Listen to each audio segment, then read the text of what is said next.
ইতিমধ্যে আপনারা সবাই জানেন গতকালকে পাকিস্তানে ক্রিকেট খেলা মাঠে মানে সবাই খেলাধুলা করতেছে ক্রিকেট, তার মধ্যে হঠাৎ করে একটা বোমা বিস্ফোরণ হয়। আর ওই বোমা বিস্ফোরণ হয়ে অলরেডি একজন মারা যায়। পরবর্তীতে আপনারা স্ক্রিনে অলরেডি দেখতেছেন এই ভিডিওটা। বাংলাদেশে গতকালকে নিউজ হয়েছে, বিশ্বের সব দেশে নিউজ হয়েছে, সবাই একযোগে স্লোগান তুলছে পাকিস্তান জিন্দাবাদ, ইনকলাব জিন্দাবাদ। কিন্তু কিছুদিন আগেও আপনারা জানেন যে পাকিস্তান সেনাবাহিনী তার নিজের দেশের সন্ত্রাসীকে মোকাবেলা করতে গিয়ে অলরেডি 7 জন প্লাস সম্ভবত সেনাবাহিনী মারা যায়।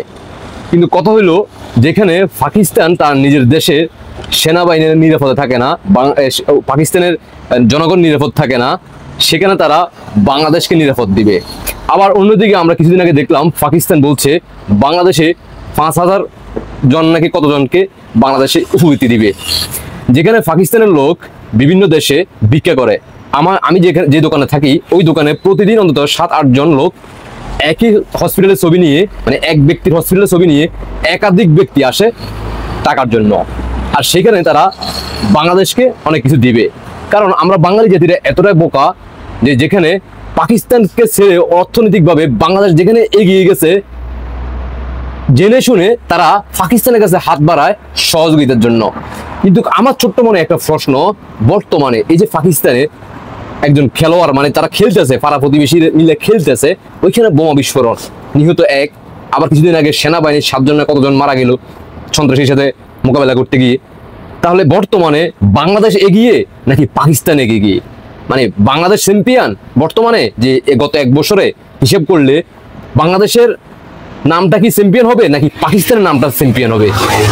আমার একটা হিসেবে আর কি, পাকিস্তানে 1 মাসে যা কিছু ঘটে বাংলাদেশে একদিনে তা ঘটে।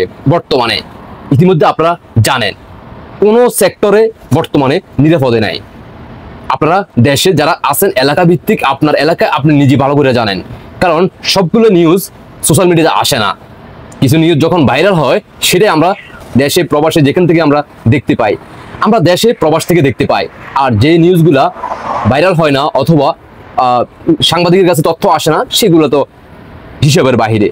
আবার কিছু নিউজ আছে যেগুলা আপনারা ইতিমধ্যে জানেন, অন্তত 10 ভাগের 9 ভাগ নিউজ অলরেডি ইউনুস গং সাংবাদিকদের গলা বন্ধ করে রাখছে, যে বলা যাবে না, নিউজ পাবলিশ করা যাবে না। ইতিমধ্যে আপনারা ভালো করে জানেন।